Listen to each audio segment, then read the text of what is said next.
Okay, hello, this is Michaela of Studios Octopus, and I'm just here experimenting with another little side format, and this is going to be a GlossyBox catch-up. I've gotten my new GlossyBox for November, so I was going to do a catch-up for the October 2015 UK GlossyBox. So I got 5 items in that box, which you already know, I'm assuming, or maybe you don't. So I got a Tilaka face moisturiser, a Lana Lips golden ointment, a So Susan Harsh Light white pencil, a Jelly Pong Pong mascara, and a Nicka K New York FX blending sponge. As a quick run through of all of them, the Tilaka moisturiser was nice in that my skin really seemed to like it, sort of, so I was less blemishy with it and less oily with it. However, I still wouldn't say it was moisturising enough. Towards the mid to end of the day, I was moisturising my face anyway, and considering this item was £27, making it the most expensive item in the box, you would expect it to moisturise your face properly and to not need to use a second moisturiser, otherwise that feels a bit pointless for the money.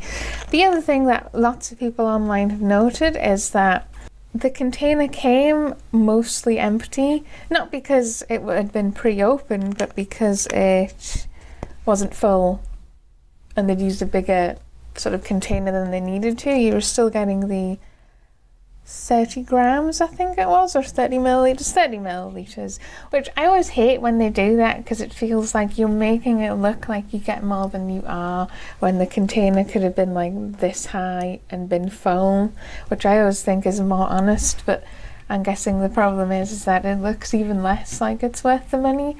But I wouldn't rebuy this. I wouldn't say it's the favourite item in my box. It was nice, but not nice enough, and certainly not for the money. The next item up is the Lana Lips golden ointment, and this actually I have really liked. Not necessarily as a general purpose moisturiser, but I have been using it on my mouth and my nose and around my eyes as I'm sleeping overnight, because it's quite cold now in the UK and we have the heating on. That makes the air really dry and painful. So you wake up with, a dry mouth, a dry throat, a dry nose. You don't feel good in the morning, but you also don't want to feel cold while you're sleeping, because neither of them, it's kind of like a catch-22.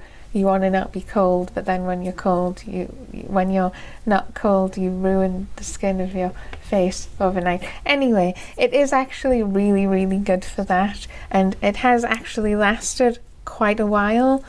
I have probably been a bit more generous with it even than I need to, and it's still full all the way from here all the way down, so this is going to last ages. If I run out by the time I get to next Christmas, I will buy another one of these. I definitely think they're worth it, even though it cost £18. It makes me sleep better. So if you have these sort of problems, this is definitely something I think would be great.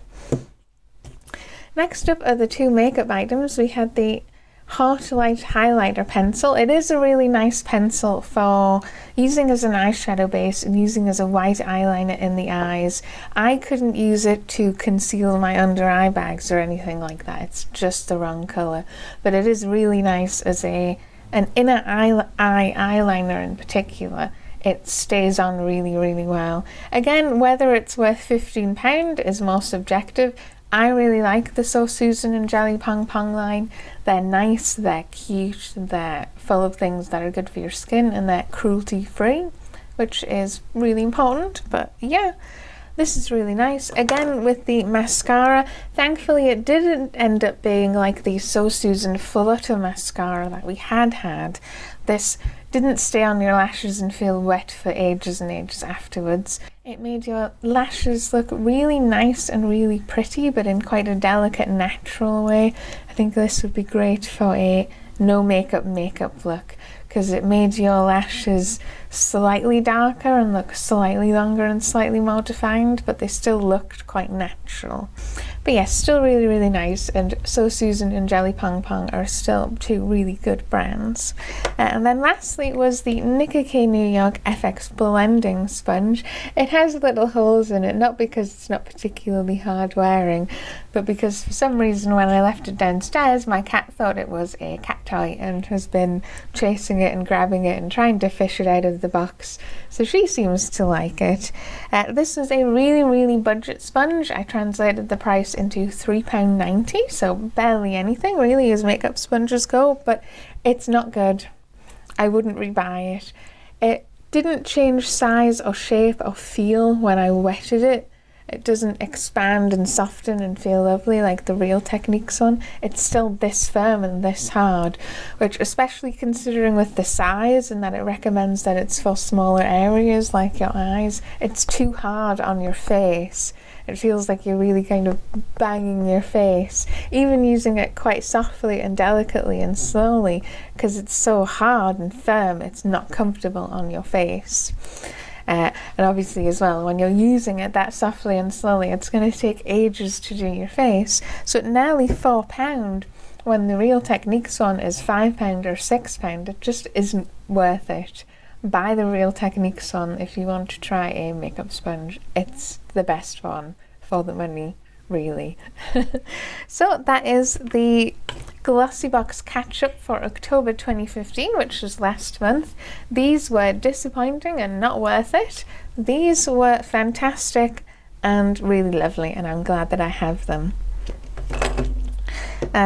Which, yeah, I suppose goes to show that even if the box is really high value, because last month's October's box was the highest value I'd ever had at about £80, I think, £81.